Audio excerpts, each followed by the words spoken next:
이별은 어떤 모양이든 가슴 아프기 마련인 것 같습니다. 그리고 이별한 대상과의 추억이 크면 클수록 이별의 아픔은 오래가기 마련이죠. 저는 이제 갓 20대 후반에 접어든 한 구독자입니다. 어리다면 어린 이런 나이에 이별에 대한 이야기를 하니 조금 의아하실 수도 있을 것 같은데요.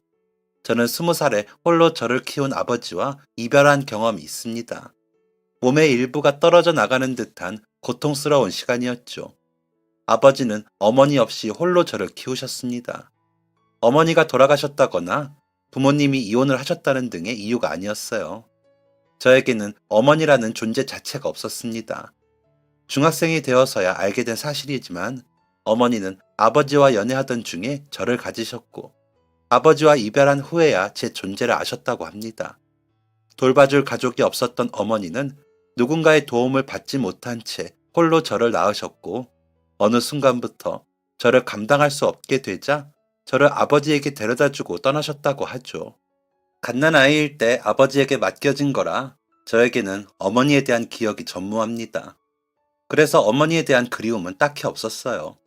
하지만 초등학교에 입학한 후부터는 어머니가 있는 친구들이 조금씩 부러워지더라고요.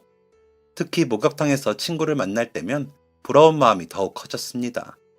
저는 6살 이후로부터 항상 혼자 목욕탕에 들어갔었거든요. 엄마의 손을 잡고 목욕탕에 와 까르륵거리며 때를 미는 친구들을 볼 때면 마음 한구석에서 부러운 마음이 샘솟곤 했습니다. 아버지는 이런 저의 마음을 귀신같이 알아차리는 분이셨어요. 제가 어머니의 부재로 인해 마음이 좋지 않을 때면 아버지는 항상 이렇게 말씀하셨습니다. 딸, 엄마가 없어서 못하는 거에 집중하지 말고 아빠만 있어서 할 수 있는 거에 집중해보자. 아버지의 말은 이해하기 쉽지 않았습니다. 아버지는 말로 안 되면 행동으로 보여주시는 분이셨죠. 따라와봐. 저는 아버지의 손에 이끌려 아파트 단지 내에 있는 놀이터로 향했습니다. 집에서 물 한 컵을 떠서 나온 아버지는 자, 봐봐. 라고 말씀하시며 놀이터 구석의 모래에 물을 부으셨습니다. 모래는 금방 걸쭉해졌고 점점 진흙 같은 촉감을 띠기 시작했어요. 아버지는 저를 보며 씩 웃으시더니 진흙처럼 변한 모래를 주무르기 시작하셨습니다. 아빠 어릴 때는 다 이렇게 놀았었어. 저는 어느 순간부터 아버지와 함께 진흙을 이리저리 주무르며 이런저런 모양의 것들을 만들기 시작했습니다. 공룡을 만들기도 하고 집을 만들기도 했죠. 그렇게 어머니가 없어서 생긴 속상한 마음은 까맣게 잊은 채 아버지와 놀고 있는데 동네 아이들이 슬금슬금 곁으로 다가오더군요. 저와 아버지가 노는 방식이 재미있어 보인 듯 했습니다. 아이들은 와, 재밌겠다 라고 말하며 슬쩍 놀이에 끼려고 했어요.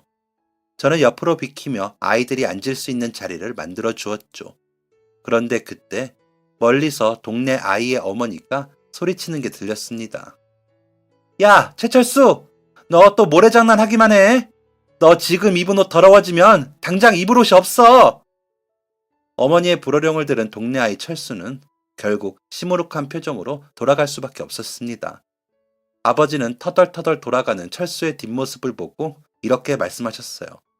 아빠는 옷 더러워지는 거 신경 안 쓰는데, 그치? 옷 없으면 아빠 옷이라도 잘라서 만들어주지 뭐. 지금 생각해보면 당시 아버지의 말은 억지 그 자체였습니다. 하지만 그때는 아버지의 말이 괜히 통쾌하게 느껴졌어요. 그 아빠의 그 딸이었죠. 아빠만 있어서 할 수 있는 일을 찾는 일은 계속됐습니다. 아버지와 저에게는 특별하면서도 일상적인 루틴이 있었어요. 바로 저녁 식사 후에 꼭 동네 산책을 나가는 것이었죠.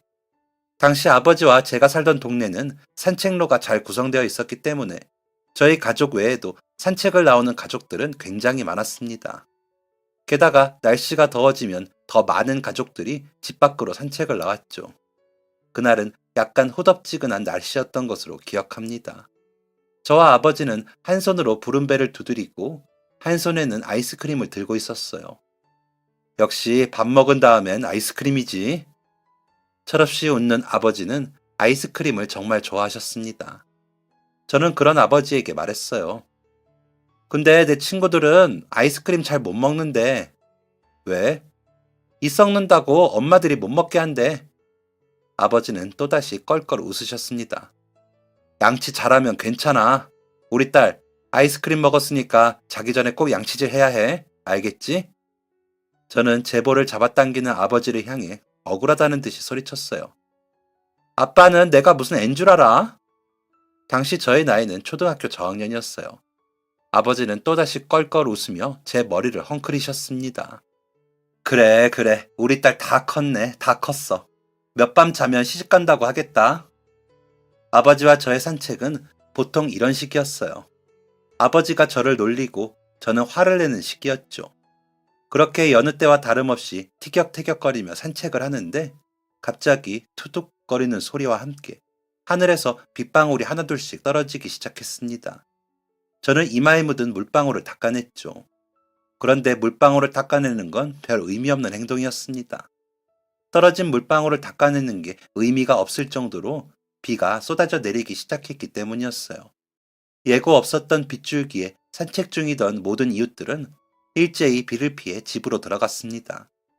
저도 아버지의 손을 잡고 집 쪽으로 달려갔어요. 그렇게 숨을 몰아쉬며 집에 도착했을 때 아버지는 잠시 앉지도 않고 집안 구석에서 우비 2개를 가지고 나오셨습니다. 뭐야? 우비는 왜 들고 나와, 아빠? 너 비 맞으면서 놀아본 적 없지? 저는 떨떠름한 마음으로 우비를 받아들었습니다. 아버지는 제 몸보다 훨씬 큰 우비를 제게 입히시고는 곧바로 밖으로 나가셨습니다. 다른 사람들은 비를 피해 몸을 숨긴 상황에 되려 비를 맞으며 산책한다는 사실은 어린 저에게 꽤나 감성적으로 다가왔어요. 신발이 젖는 것을 두려워하지 않고 물 웅덩이를 밟고 비에 젖은 나뭇가지를 흔들던 그 시간은 아버지와 함께했던 수많은 시간 중에서 가장 즐거웠던 기억으로 남아 있습니다. 저는 이런 아버지의 노력 덕분에 어머니의 부재 속에서도 별다른 문제 없이 사춘기를 잘 보낼 수 있었어요. 고등학교까지 무사히 보낸 저는 성인이 되어 대학교에 입학했고 아버지는 명문대에 입학한 저를 정말 대견스러워 하셨습니다. 저는 서울로 대학을 진학한 후에도 매주 주말이면 집으로 내려와 아버지를 뵀습니다. 20년 동안 함께했던 제가 집에서 빠져나가자 아버지가 눈에 띄게 외로워하시는 게 보였거든요. 주말이면 친구들과 서울 나들이도 하고 싶은 마음이 있긴 했지만 다른 가족 없이 홀로 계신 아버지를 혼자 두는 것만큼 마음 불편한 일은 없었습니다. 일주일에 한 번 보는 아버지의 모습은 좋아 보였어요. 아빠는 딸내미 서울 보내놓고 얼굴이 더 좋아진다? 라는 농담에 아유, 잔소리하는 딸 없으니까 살 것 같아 라고 대답할 정도였죠. 그래서였을까요? 저는 아버지가 영원히 제 곁에 있을 거라고 그렇게 생각했었나 봅니다. 대학교 1학년 첫 중간고사. 저는 믿기지 않는 성적을 받아들고 좌절하고 말았습니다. 아버지는 최선을 다했으면 된 거야. 너가 열심히 했다는 건 누구보다 아빠가 잘 알아. 라고 위로해 주셨지만 사실 그 위로는 저에게 큰 도움이 되지 않았어요. 그때부터 저는 이를 악물었습니다. 매주 아버지를 뵈러 가는 것도 2주에 한 번, 3주에 한 번으로 줄이고 도서관에서 살다시피 했죠. 다음 시험에서는 무조건 상위권에 들겠다는 다짐으로 공부하기 시작했습니다. 1학년 1학기 기말고사의 마지막 시험을 보고 나온 날 제 마음은 어느 때보다 평화로웠습니다. 시험을 잘 봤다는 확신에서 오는 평화로움이었어요. 그런데 그 마음은 얼마 가지 못했습니다. 시험을 잘 봤으니 이번 주에는 꼭 집에 가겠다는 연락을 하기 위해 핸드폰을 켠 순간 아버지 번호로 전화가 왔습니다. 저는 곧바로 전화를 받았죠. 아빠, 안 그래도 연락하려고 했는데 어떻게 알고 전화했어? 나 시험 진짜 잘 봤다. 이번 주에 꼭... 저는 말을 마무리 짓지 못했습니다. 그 이유는 아버지의 핸드폰으로 전화를 건 사람이 아버지가 아니었기 때문이었죠. 아버지의 핸드폰으로 전화를 건 사람은 머뭇거리며 이렇게 말했습니다. 유지혁 씨 따님분 되시나요? 얼굴조차 본 적 없는 사람의 목소리는 제 마음을 굉장히 불안하게 만들었습니다. 네, 저희 아버지가 유지혁이신데요. 무슨 일이시죠? 수화기 건너편에 있는 얼굴 모를 사람이 뱉은 말을 들은 저의 반응이 기억나지 않습니다. 그 사람의 말을 곱씹으며 택시를 잡아탔다는 사실 외에는 그 무엇도 기억나지 않아요. 유지혁 씨가 심장마비로 사망하셨습니다. 지금 바로 병원으로 와주세요. 평소처럼 출근을 한 아버지는 수십 년 동안 일했던 직장에서 가족 같은 직원들과 점심 식사를 하시다 갑작스러운 심장마비 증세를 보이셨다고 합니다. 심장마비 증상에 놀란 직원들에 의해 병원에 곧바로 이송되었지만 얼마 지나지 않아 숨이 끊어졌다고 했죠. 이 모든 말을 이해하는데도 아주 오랜 시간이 필요했습니다. 저에게는 아버지의 죽음을 받아들일 만한 시간이 없었어요. 당장 이번 주에 아버지를 만나러 갈 생각에 들떠 있었는데 아버지는 영원히 내 곁에 있을 거라고 생각했는데 이렇게 갑작스러운 이별이라니 이것이 현실일 리가 없다고 생각했습니다. 하지만 잔인하게도 아버지와의 이별은 현실이었고 저는 잔인한 현실 속에서 겨우 아버지의 장례를 치를 수 있었습니다. 아버지와 오랫동안 한 직장에서 일하셨던 직원분들의 도움이 없었더라면 절대 불가능했을 일이었어요. 아버지의 장례 후 제가 가장 먼저 한 것은 휴학이었습니다. 자의로 한 것도 아니었어요. 아버지의 장례에 참석하셔서 제 상태를 목격하신 지도 교수님이 먼저 휴학을 제안하셨고 휴학 처리를 도와주셨죠. 지금 돌이켜보면 참 많은 도움의 손길이 있었네요. 하지만 당시에 저는 그런 도움의 손길에 감사할 만큼의 여유가 없었습니다. 갑작스러웠던 아버지와의 이별은 저를 폐인으로 만들기 충분했고 결국 저는 술에 의존하는 삶을 살기 시작했습니다. 많은 분들이 저를 염려해 주셨고 하늘에 계신 아버지를 생각해서라도 정신 차리고 일상을 되찾아야 한다고 조언해 주셨지만 제 귀에는 그런 말이 전혀 들어오지 않았습니다. 그렇게 1년이 넘는 시간 동안 제정신을 못 차리고 폐인처럼 살았던 것 같네요.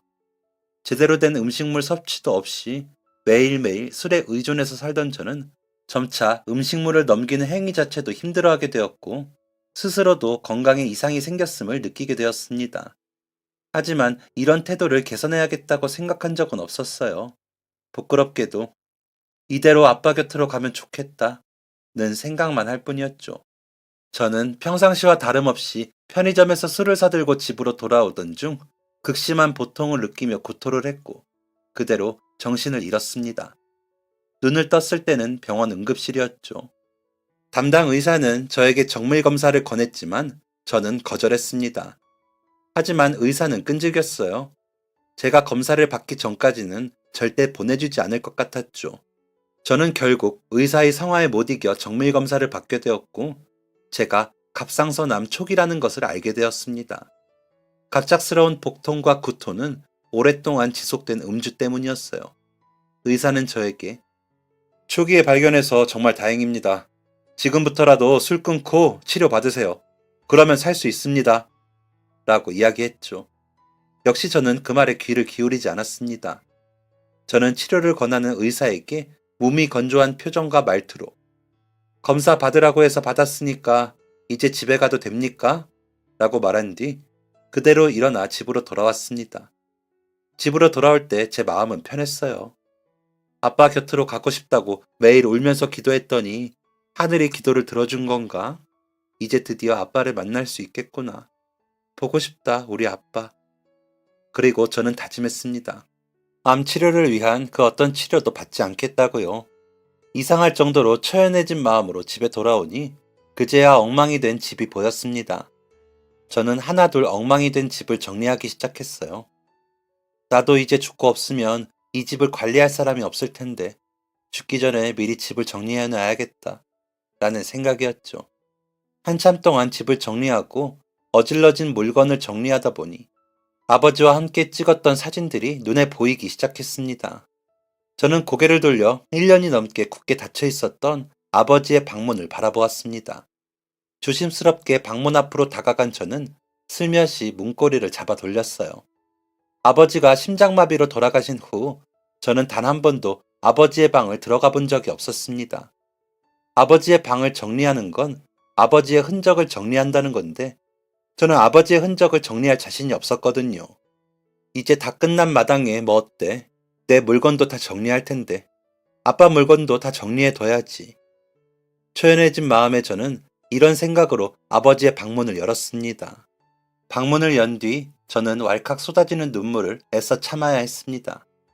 아버지의 방은 아버지가 생전에 쓰던 모습 그대로였어요. 칼각으로 정리된 이부자리, 모든 물건들이 제자리에 위치해 있는 아버지의 책상. 딸, 썼던 물건은 있던 자리에 두라고 아빠가 몇 번 말했어. 너는 아빠가 본을 보여줘도 그러냐? 썼던 물건은 제자리에 두기를 강조하셨던 아버지의 정감 넘치는 잔소리가 귓가에 맴도는 듯 했습니다. 저는 결국 참아왔던 눈물을 터뜨리고 말았어요. 아버지의 침대 머리맡에 앉아 한참을 울고 나니 조금은 마음이 후련해지더군요. 저는 여전히 흐르는 눈물을 연신 닦아내며 아버지의 책상 의자에 앉았습니다. 아버지의 책상 서랍은 마찬가지로 깔끔했어요. 저는 박스 하나에 아버지의 개인적인 물품들을 하나 둘 담기 시작했습니다. 이런저런 물건들을 담기 시작하는데 책상 서랍에 작은 홈이 파여 있더군요. 애매하게 틀어져 있는 홈이 이상해서 홈을 건드려 보니 딸깍 하는 소리와 함께 오래된 수첩 하나가 나왔습니다. 수첩 겉면에는 제가 태어난 해가 적혀 있었어요. 예상하셨겠지만 수첩의 정체는 육아일기였습니다. 찾아보면 예쁜 육아 수첩도 많을 텐데 투박한 검정 수첩이라니. 아버지답다는 생각을 하며 저는 수첩을 펼쳤어요. 수첩을 펼칠 때까지만 해도 저는 전혀 예상하지 못했어요. 그 수첩이 저를 살아가게 할 원동력이 되어줄 것임을 말이죠. 수첩의 첫 장에는 어머니가 저를 데리고 아버지에게 찾아갔을 때의 내용이 적혀 있었습니다. 이 내용은 아버지에게 이미 들었던 내용이라 그리 놀랍지 않았어요. 하지만 이 부분은 조금 의아했습니다. 아이가 생겼던 줄 알았더라면 미연이를 어떻게든 붙잡았을 텐데 내 용기 없는 태도가 선영에게서 엄마를 뺏어간 것만 같다. 저는 뒷내용을 읽고 나서야 이 말의 의미를 알 수 있었어요. 아버지와 어머니가 헤어진 이유는 어머니에게 다른 남자가 생겨서였습니다. 다른 사람이 좋아졌으니 이만 헤어져 달라는 어머니의 바람이 있었고 아버지는 그런 어머니를 차마 붙잡을 수 없었던 것이죠. 아버지는 헤어져 달라는 어머니를 붙잡지 않았던 것을 후회하고 있으셨어요. 그때 아버지가 한 번이라도 용기 내서 어머니를 붙잡았더라면 어머니가 아버지 곁에서 저를 낳아 함께 저를 기를 수도 있었던 것이니까요. 저는 계속해서 수첩을 넘겼습니다. 수첩 중간중간에는 저도 기억하는 내용들이 있었어요. 함께 모래장난을 하며 놀았던 기억, 처음으로 바다를 보러 갔던 기억, 비 오는 날 우비를 쓰고 밖에서 놀았던 기억 등이 담겨 있었죠. 수첩에는 홀로 딸을 키워야 했던 아버지의 힘들었던 시간이 고스란히 녹아있기도 했습니다.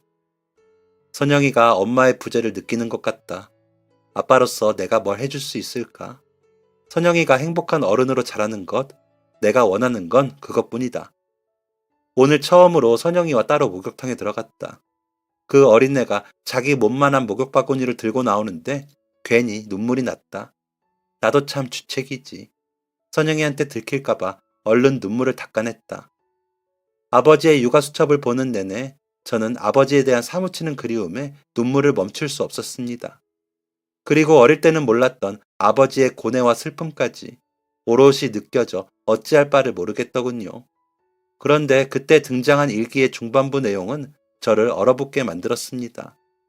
일기의 내용은 시작부터 충격적이었습니다. 선영이가 내 딸이 아니라고 한다. 저는 제 눈이 글자를 잘못 본 것이라고 생각했어요.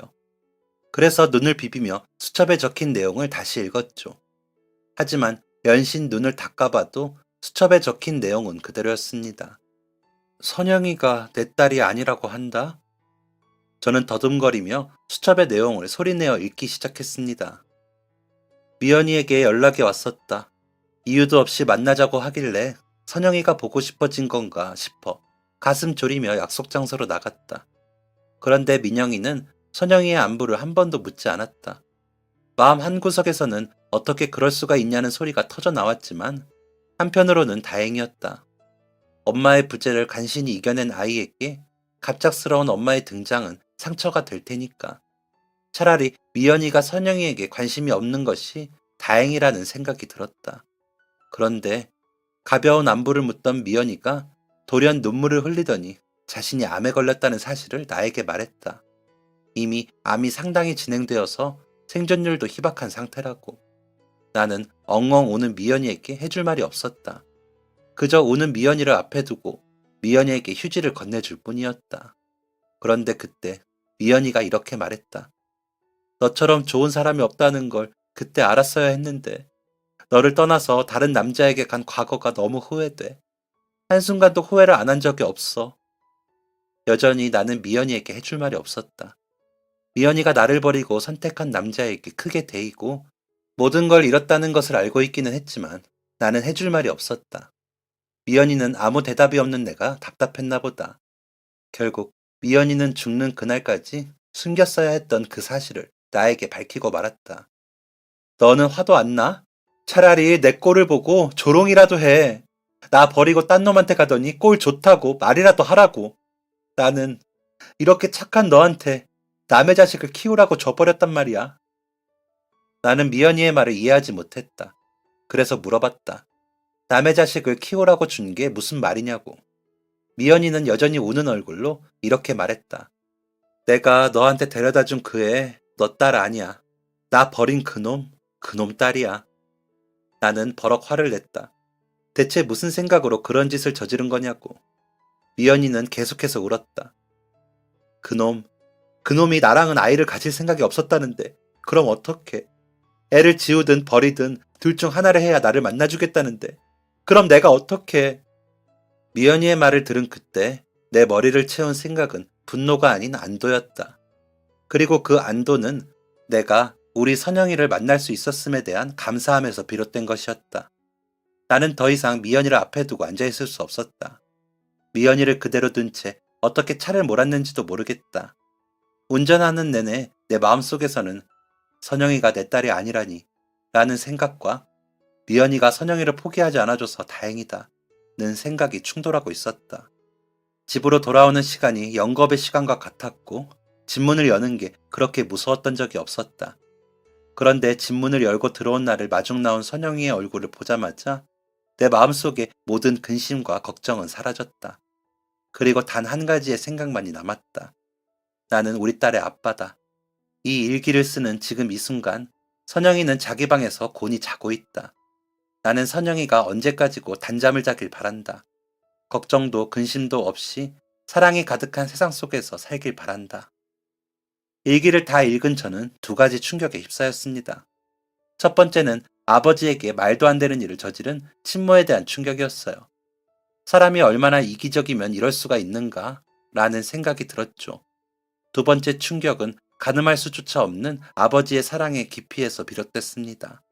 저는 이렇게 생각했습니다. 대체 나는 아빠에게 어떤 존재였던 걸까?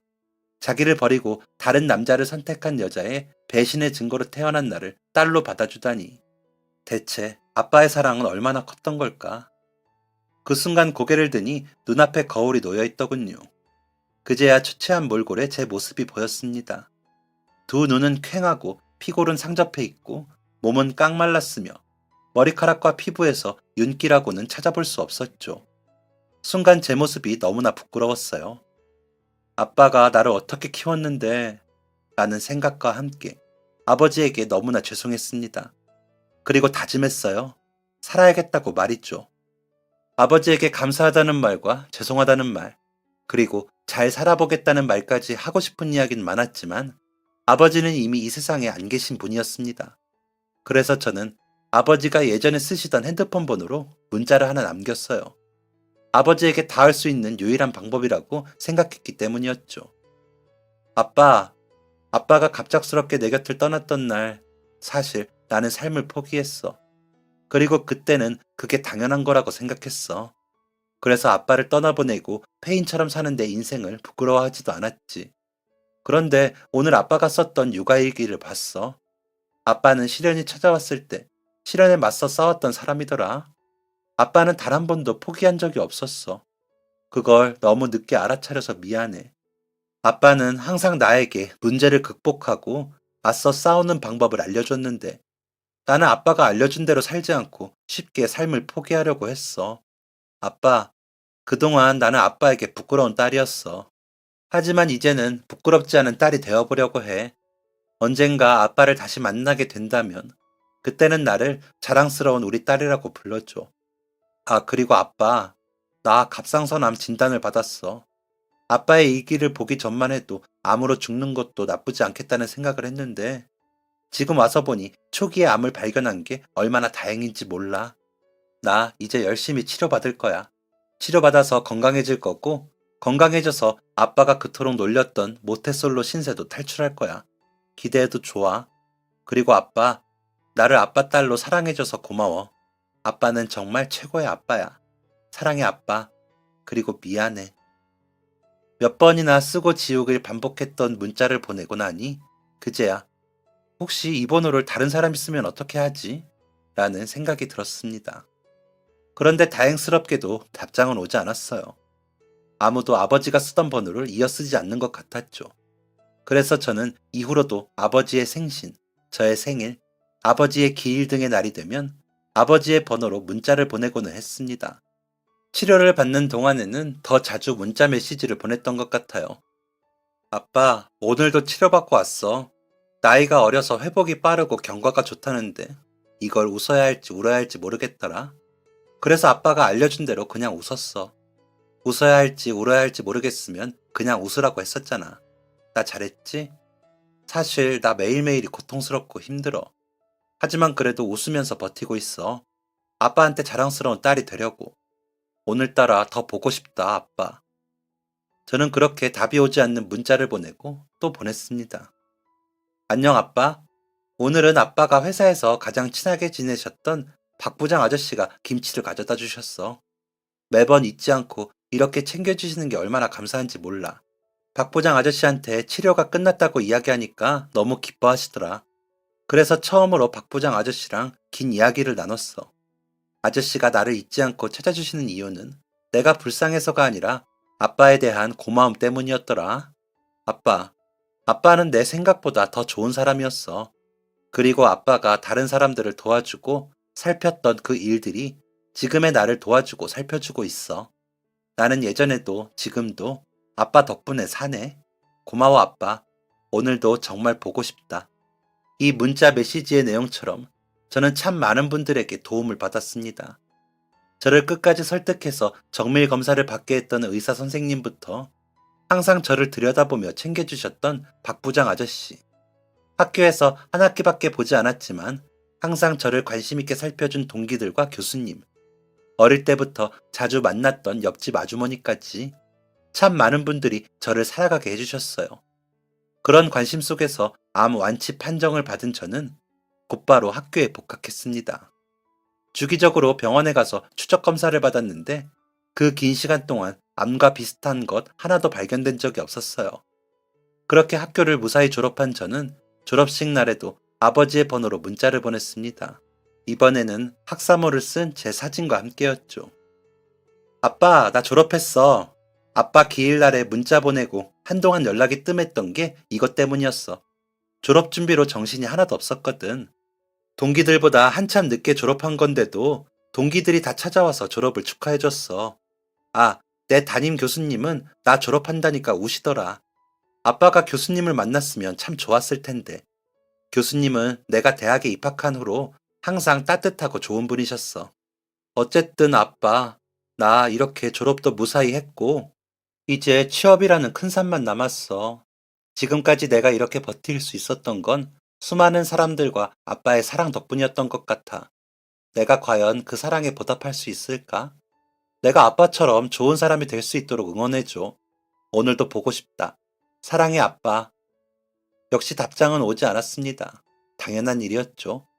아버지는 이제 이 세상 사람이 아니었고, 아버지의 번호를 쓰고 있는 사람도 없었으니까요. 저는 이후로 취업 준비를 하다가 힘이 들 때면 늘 아버지의 번호로 문자 메시지를 보냈습니다. 오늘은 학원 수업이 너무 졸렸다는 둥. 입맛이 없어서 5kg가 빠졌었는데 최근에 다시 입맛이 돌아서 10kg가 쪘다는 둥. 별의 별소리를 다 해댔죠. 그렇게 답이 오지 않는 아버지와의 문자를 이어가던 중 저는 취업에 성공했습니다. 제가 그토록 가고 싶어 했던 회사의 합격 통보를 받은 저는 서둘러 아버지의 번호로 문자를 보냈어요. 아빠, 나 회사 최종 합격했어. 내가 얼마나 간절했는지 아빠도 알지? 나 정말 눈물 날 정도로 기뻐. 아빠가 살아있었더라면 오늘은 소고기 파티를 했었을 텐데. 그게 너무 아쉽다. 그래도 너무 걱정하지 마. 아빠가 아니어도 나를 축하해줄 사람은 넘치고 넘치니까 누구랑 가장 먼저 밥을 먹을지 고민해봤는데 역시 박 부장 아저씨 아줌마랑 제일 먼저 먹어야 할 것 같아. 지난번에 박 부장 아저씨랑 아줌마가 몸보신 시켜준다고 삼계탕을 한가득 끓여다 주셨거든. 소고기까지는 아니더라도 내가 맛있는 저녁 대접해 드릴게. 그리고 다음으로는 친구들을 만날 거야. 내가 친구들 중에서 제일 취업이 늦은 건 알지? 애들끼리 회사 얘기하면 항상 동떨어진 느낌이었는데 이제는 나도 말 섞을 수 있다. 아빠, 오늘은 근래 들어서 가장 행복한 날인 것 같아. 그래서인지 아빠가 더 보고 싶다. 보고 싶다, 우리 아빠. 그렇게 저는 많은 사람들의 축하 속에서 사회에 첫 발을 내디뎠습니다. 그런데 다들 아시겠지만 사회생활은 정말 쉽지 않았어요. 잘한 건 언급 한 번도 안 되고 못한 건 영원히 털릴 때까지 혼이 났죠. 사회의 쓴맛을 느끼며 지칠 때면 저는 항상 아버지의 번호로 문자를 보냈습니다. 아빠, 아빠도 이렇게 사회생활을 한 거야? 정말 어떻게 버텼어? 이런 생활을 10년, 20년, 어쩌면 30년을 해야 한다는 건데 내가 할 수 있을까? 회사를 다니면 월급은 없고 인성을 버리는 건가? 원래 그런 거야? 아빠, 나는 살면서 욕 한 번 안 해본 사람인데 회사를 다니면서 욕이 늘었어. 진짜 할 말은 많지만 이만 줄일게. 아빠, 첫월급 탔다. 이걸로 뭘 하면 좋을까? 일단 친구들한테 추천받은 적금을 하나 들려고 하는데 이럴 때 아빠의 조언을 들을 수 없다니 그게 정말 아쉽다. 이런 문자가 하나 두 개씩 쌓이는 동안 시간은 속절없이 흘렀고 저는 그 사이에 큰 프로젝트를 성공적으로 마무리해 회사로부터 인정을 받을 수 있었습니다. 저를 항상 힘들게 했던 상사에게 정말 잘했다는 칭찬을 받고 집으로 돌아가는 길 괜히 눈물이 흐르더군요. 그래서 저는 또다시 핸드폰을 켜서 아버지에게 문자를 보냈습니다. 아빠, 나 오늘 처음으로 상사한테 칭찬받았어. 맨날 무섭게만 말하던 사람이 잘했다고 칭찬해주는데 다리에 힘이 풀리더라. 아빠, 내가 회사 생활을 잘할 수 있을까 물어봤던 거 기억해? 나 처음엔 마냥 두렵고 떨렸었어. 그런데 지금은 잘해낼 수 있을 것만 같아. 나는 이제 너무너무 행복해.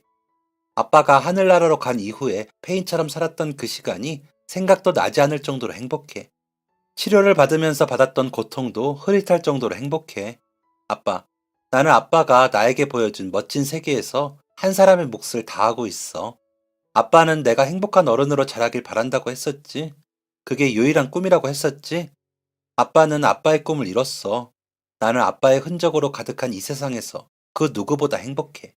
나를 행복한 어른으로 만들어줘서 고마워. 보고 싶다, 아빠. 저는 집으로 돌아오는 길에 이 문자를 보냈고, 집에 돌아오자마자 잠에 들었습니다.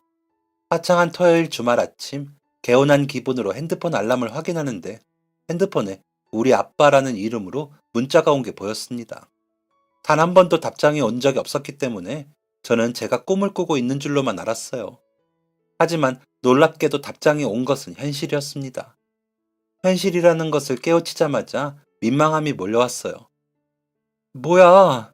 그럼 지금까지 아빠 번호를 쓰고 있었던 사람이 있었던 거야? 아니지. 최근에 아빠가 쓰던 번호를 받은 사람일 수도 있잖아. 어제 지질이 공상 떨었는데 날 엄청 이상한 사람으로 봤겠지? 하지만 문제는 민망하면서 끝나는 게 아니었습니다. 그런데 만약에 더 이상 문자를 보내지 말라고 하면 어떡하지? 저는 번호의 주인이 더 이상 문자를 보내지 말라고 하는 게 두려웠어요. 아버지의 번호로 문자를 보내는 건 저에게 있어서 삶의 위안을 얻는 행위였거든요. 그렇게 저는 떨리는 마음으로 답장을 열어보았습니다. 그런데 제 걱정이 무색할 정도로 답장의 내용은 따스했어요. 딸, 부모로서 아빠로서 자식이 가장 자랑스러운 순간은 자식이 스스로를 행복한 사람이라고 여길 때야. 다시 만나면 자랑스러운 우리 딸이라고 불러달라고 했지. 딸, 아빠는 지금도 우리 딸이 자랑스러워. 스스로 행복을 찾고 행복하기 위해 노력하는 우리 딸이 그 누구보다 귀하고 장해. 고생 많았어, 우리 딸. 아빠도 많이 보고 싶어. 그리고 아빠가 많이 사랑해. 저는 떨리는 목소리로 답장을 차근차근 읽어갔습니다. 아버지가 보내준 답장이 아니라는 것을 알고 있었어요. 아버지의 번호를 이어받은 누군가가 호의를 베푼 것이라는 사실을 알고 있었습니다. 그럼에도 불구하고 그 문자 한 통은 제 마음에 엄청난 위로를 안겨주었어요. 오래전 돌아가신 아버지와 대화하는 느낌이었죠. 아버지에 대한 그리움과 아버지 대신 답장을 보내준 이름 모를 분에 대한 감사한 마음으로 한참 동안 울던 저는 겨우 마음을 추스르고 또다시 문자를 보냈습니다. 안녕하세요, 선생님. 얼굴도 모르는 제 문자에 답장을 보내주셔서 감사합니다.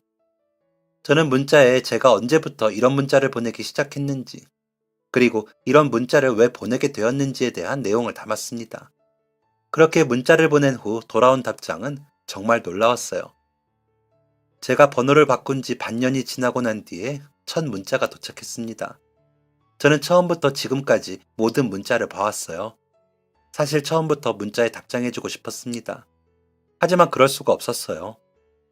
이후 이어진 이야기는 정말이지 충격적이었습니다. 제가 처음부터 답장하지 못했던 이유는 제가 사고로 딸을 잃은 아빠였기 때문입니다. 바뀐 번호의 주인분은 따님을 사고로 한순간에 잃었다고 했어요. 그것도 자신이 보는 눈앞에서 끔찍한 사고를 당했다고 했죠. 금이야 오기야 홀로 키워온 딸의 사고를 목격한 그분은 딸의 장례를 치른 뒤 세상에서 사라지고 싶다는 마음 하나만으로 모든 인연을 정리하고 스스로 자취를 감추었다고 했습니다. 그 과정에서 번호를 바꾸었고 그때 받은 번호가 제 아버지가 쓰던 번호였던 것이었죠. 비슷한 시기에 갑작스럽게 사랑하는 가족을 잃었다는 공통점은 저와 그분을 순식간에 가까워지게 만들었습니다. 저는 그동안 제 문자 메시지를 묵묵히 지켜봐준 그분에게 감사의 인사를 드리고 싶었어요. 그리고 조심스럽게 얼굴을 뵙고 인사하고 싶다는 요청을 드렸죠. 정말 다행히도 그분은 저를 만나주셨습니다. 약속 장소에 도착하니 중후한 신사 한 분이 조용히 앉아서 책을 읽고 계셨어요. 혹시 최병학 선생님? 최 선생님은 제 목소리에 고개를 드시더니 활짝 웃어 보이셨습니다. 저희 아버지가 살아계셨다면 딱 그런 모습일 것 같았죠. 저는 최 선생님과 마주 앉아 이런저런 이유를 나누었습니다. 이렇게 얼굴 보는 게 불편하실 수도 있었을 텐데 선뜻 만남에 응해주셔서 감사합니다. 그동안 제 문자를 받아보시면서 많이 힘드셨죠? 조심스러운 제 질문을 들은 최 선생님은 차를 한 모금 하시더니 단호한 목소리로 이렇게 말씀하셨습니다. 네, 힘들었습니다. 저는 역시나 하는 생각으로 잠자코 선생님의 이야기를 기다렸습니다. 머리 한구석에는 어떤 식으로 용서를 구해야 하나를 생각하면서요. 그런데 선생님의 뒷이야기는 예상 밖의 내용이었습니다. 제가 선영양의 문자를 보며 힘들었던 이유는 선영양이 아버지를 잃은 시기에 제가 선영양과 비슷한 또래의 딸을 잃었기 때문이었어요. 그런데 저는 그 문자 덕분에 살 수 있었습니다. 저는 이해가 되지 않는다는 듯 선생님을 바라보았습니다. 선생님은 계속해서 차분히 말씀을 이어가셨어요. 처음 문자 내용을 기억하나요? 그럼요, 기억합니다. 그 내용을 제가 어떻게 잊어버릴 수가 있을까요? 저도 마찬가지로 기억해요. 그때 저는 그 문자를 받고 대단히 충격을 받았답니다. 제 딸과 비슷한 또래 아가씨가 가족을 잃은 슬픔을 극복하고 암을 이겨내기로 마음먹는 걸 제 두 눈으로 목격한 거였으니까요. 선영양, 저는 몇 년 동안 꿋꿋하게 상처를 극복해가는 선영양의 모습을 보며 살아갈 용기를 얻었습니다. 선영양은 저에게 고마워하지만 사실 진짜 고마워해야 할 사람은 저예요. 그렇게 문자를 보내주어서 고맙습니다. 그리고 포기하지 않고 끝까지 살아내줘서 고마워요. 저는 순간 말로 표현할 수 없는 감격을 경험했습니다. 나는 그저 살기 위해 발버둥 쳤을 뿐인데 그 모습이 누군가에게는 위로가 되었구나 라는 생각도 들었죠. 제가 감격에 겨워 말을 잇지 못하고 있을 때 선생님은 계속해서 말씀을 이어가셨습니다. 자식을 앞세우고 난 뒤에 큰 행운이 찾아온 적이 있어요. 그 행운이 찾아왔을 때 제가 가장 먼저 했던 생각이 뭔지 아시나요? 아니요, 무슨 생각을 하셨나요? 나는 이런 행운을 경험할 자격이 없다. 였어요. 자식 앞세운 부모는 항상 그래요. 맛있는 걸 먹을 때면 내가 이런 걸 먹어도 되나 싶고, 좋은 풍경을 볼 때면 내가 이런 좋은 걸 봐도 되나 싶고, 조금이라도 웃을 일이 생기면 나한테 웃을 자격이 있나 라는 생각을 하죠. 자식 앞세운 부모들은 그렇게 스스로의 행복을 제한하고 점점 스스로를 고립시켜요. 그런데 선영양, 저는 선영양이 행복을 되찾는 모습을 보면서 용기를 얻었어요. 무슨 용기를 얻으셨나요? 나도 행복해질 수 있겠구나. 라는 용기 말이에요. 사실 지금 이렇게 선영양을 마주보고 앉는 것도 저에게는 힘든 일입니다.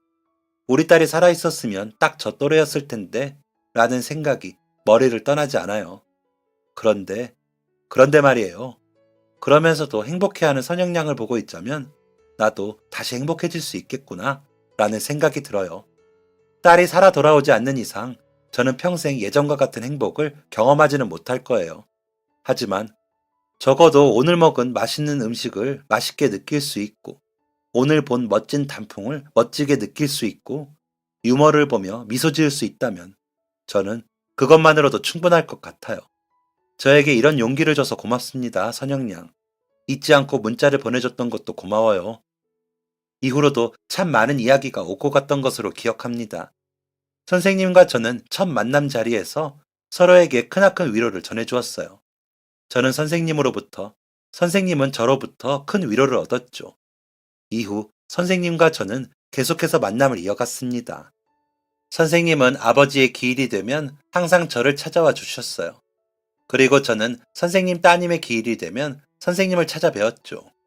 가족 없이 홀로 기일을 보낸다는 것이 얼마나 외로운 것인지를 서로 잘 알고 있기 때문에 시작된 암묵적인 약속이었죠. 지금의 저는 선생님을 제2의 아버지로 여기고 있습니다. 선생님은 여전히 저를 선영양이라고 불러주시지만요. 여전히 저를 극진히 대접해 주시는 선생님은 최근 저와 아주 중요한 약속 하나를 하셨습니다. 바로 제 결혼식 날 저와 함께 신부 입장을 해주겠다는 약속이었죠. 최 선생님께 신부 입장을 함께 해달라고 말씀드렸을 때 선생님은 처음으로 제 앞에서 눈물을 보이셨습니다. 알고 보니 선생님의 따님이 생전 신부 입장에 대한 이야기를 많이 했다고 하더군요. 나 결혼할 때는 춤을 추면서 입장할 거야. 그러니까 아빠도 춤 연습을 하도록 해. 와 같은 시답지 않은 농담을 하는 게 일상이었다고 했죠. 그래서인지 선생님은 제 요청을 들으셨을 때 딸과의 약속을 이렇게라도 지킬 수 있게 되어 기쁜 마음이 들었다고 하셨습니다.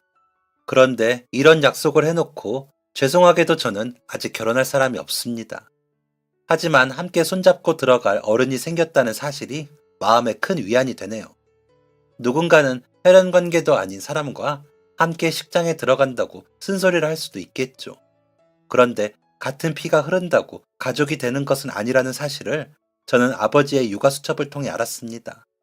저와 같은 피가 흘렀던 친어머니는 저를 버렸지만 피 한 방울 섞이지 않았던 제 아버지는 저를 사랑으로 키워주셨어요.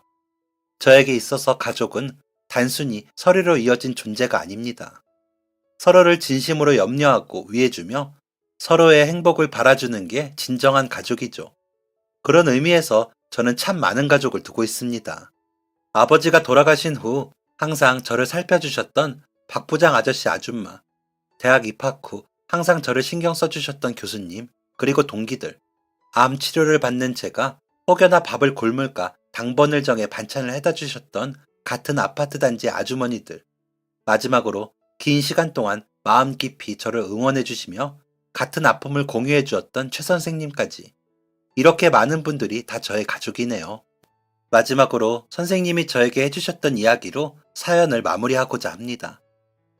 선영양은 내가 지금까지 봐온 사람 중 그 누구보다도 독립적이고 고든 사람이에요. 나는 선영양을 보며 내 딸이 이렇게 자랐다면 참 좋았겠다 라는 생각을 하고는 했어요. 제가 그랬듯이 선영양의 아버지도 같은 생각을 하셨을 거예요. 선영양은 더 이상 부끄러운 딸이 아니에요. 자랑스러운 딸이에요. 저는 더 이상 아버지의 번호로 문자를 보내지도 아버지를 향한 편지를 쓰지도 않습니다. 그리고 특별히 행복하기 위해, 특별히 잘 살기 위해 애쓰지도 않아요. 그저 아빠가 저에게 보여주신 멋진 세상을 온전히 즐기려고 노력할 뿐이죠. 제 이야기는 여기까지입니다. 제가 살아온 이야기와 저와 최 선생님의 인연이 힘든 시간을 보내고 계신 많은 분들께 위안이 되기를 바라며 사연을 마치도록 하겠습니다. 긴 이야기를 읽어주시고 들어주셔서 감사합니다. 여러분, 여러분의 하루는 어땠나요? 어제보다 오늘이 더, 오늘보다 내일이 더 행복한 하루가 될 수 있기를 바라겠습니다. 안녕히 계세요. 지금까지 사연 들어주셔서 감사합니다. 사연이 재밌으셨다면 구독과 좋아요를 눌러주세요. 감사합니다. 안녕히 계세요.